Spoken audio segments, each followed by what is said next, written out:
გამომიყენეს ხალბატონო მარგარეტ, მაგრამ მე მაინც ვფიქრობ, რა შეაწყობთ მეთქი ჩემი გათავისუფლება თქო რა და რომ აი ამ ფიქრებში ვარ, მე გავბრაზი ახლა იქ ამბები დავატრიალებ მეთქი მოგატყუებთ, მაგრამ ვუთხარი რომ გამიშვით მეთქი სამსახურიდან თქო რა, ანუ მე სადაც უსამართლობა იქ აღარ ვჩერდები. და იკაკრას გამოვდივარ კარებიდან და დამარტყა თავში. ვუტრიალდები. ვინ არის მეთქი ბოტონო ლუკას ახალი სვატის დანაყოფის მეთაური მეთქი და რაღაც აი იცით როგორი უხერხული სიჩუმე ჩამოწვა რომ ერთადერთი რაც შევნიშნე თვალს აპარებდა ქალბატონო მარგარეტ თვალს აპარებდა იმ კაცისკენ ვინც ეჯდა კალთაში და დაახლოებით მივხვდი უკვე რაც ხდებოდა დაახლოებით ალბათ თქვენც ხვდებით მე ვფიქრობ რომ ბატონი ლუკას ბიმონტი არის არატრადიციული. ეგ ხო, არა უშავს, თუმცა ის ფაქტი, რომ ელესპიდის სამსახურში ხდება საწოლით ხალხის დაწინაურება, აი ზუსტად მაგას გულისხმობ ქალბატონო მარგარეტ. ლუკას ბიმონტს რაღაც პირადი ურთიერთობები აკავშირებს იმ ადამიანთან, რომელიც სვატის დანაყოფის მეთაურად დანიშნა. ლუკას ბიმონტს აქვს პირადი, როგორ გითხრათ, ინტერესები. ბატონ ლუკას ბიმონტს აქვს ურთიერთობა, როგორ გითხრათ, პირადი ურთიერთობა იმ ადამიანთან, რომელიც სვატის დანაყოფის მეთაურად დანიშნა და მე ვფიქრობ, რომ ეს ურთიერთობა არის სასიყვარულო ურთიერთობა კაცთა შორის.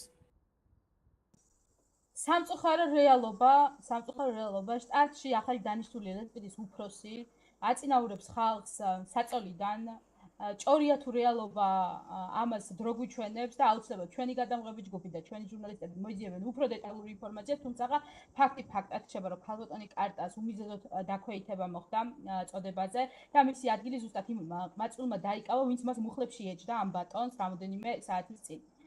უფრო დეტალური ინფორმაციით და ინტერვიუთი ბატონ ლუკასთან, რომელიც ჩვენ ამ სიტუაციამდე გადავიღეთ, საღამოს ეთერში გაშუქდება, თუმცა ჩვენ აუცილებლად ვეწევთ ბატონ ლუკას კიდევ ერთხელ და ამ ფაქტებს უკვე გადავამოწმოთ ბატონ ლუკასთან და აუცილებლად დაუსვათ კითხვას თუ როგორ ხდება მის ბიუროში, მაპატიეთ და მის ოფისში და ელესპიდში საერთოდ დაწინაურება.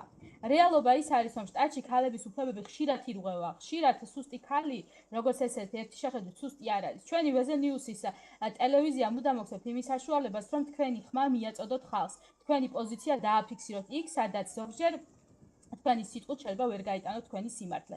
ჩვენ ვემსახურებით ხალხს და ზუსტად ნებისმიერი თქვენი პრობლემით. მოხდება ეს სამსახურში, მოხდება ეს ქალაქში, შეგიძლიათ ეწვიოთ ვეზენ ნიუსის მაუწყებელს და აუცილებლად გავაშუქებთ ამ ყველაფერს. თუმცა ფაქტი ფაქტად რჩება, რომ ელესპიდის უფროსობა ცოტა არ იყოს და ეჭვის ქვეშ აყენებს თავის კომპეტენტურობას.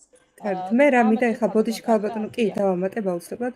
მე ბატონი ლუკას ბიმონტესგან ვითხოვ საჯარო ბოდიშს და მორალური ზიანის ასანაზღაურებლად $1 მილიონ. არა მხოლოდ მორალური ზიანის იმ საქმისთვის, რა საქმეს მე ამ 2-3 დღეში მოვასწარი და გავუკეთე ელესპიდეს. ზუსტად, რამე თუ დაგერიცხათ ამ შესრულებული. არაფერი ქალბატონო, რა პრემიები ისე გამიშვას არც ამფერი არ უთქვიათ. სამწუხარო რეალობა ჩვენ შტატებში სამწუხაროა, რომ შრომა არ ფასდება და მხოლოდ მუხლებზე ჯდომა ფასდება ამ შტატში. თუმცა კიდევ ერთხელ ვიძახით, ვეზენ ნიუსი დაგეხმარებათ იმაში, რომ თქვენი სიტყვა მიაწოდოთ ხალხს. ქალბატონო კარტა, პირადად მე ჩემი მხრიდან ბოდის გიხდით, რომ თქვენი შრომა არ დაფასდა, თუმცა იცოდეთ, რომ არის ძალიან ბევრი ადგილი, სადაც თქვენი შრომა და თქვენი კადრი შეუსწავლელი იქნება. თუ კიდე არაფერი არ გაქვთ დასამატებელი ქალბატონო კარტა, ჩვენ ამ ფერს უშუალოდ ამაზე დავასრულებთ. რაც შეეხება ბატონ ლუკას, აუცილებლად კიდევ ერთი ინტერვიუ გექნება ბატონ ლუკასთან, სადაც ჩვენ ამ ყველაფერზე მას პასუხს მოვთხოვთ.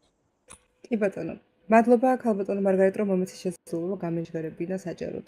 მადლობას გიხდით ქალბატონო კარტა, კიდევ ერთხელ თქვენი სითამამისთვის, რომ არ შეგეშიდათ და მოხვედით დღეს ჩვენ სტუდიაში და არ ინერვიულოთ, სიმართლე თქვენს მხარესაა.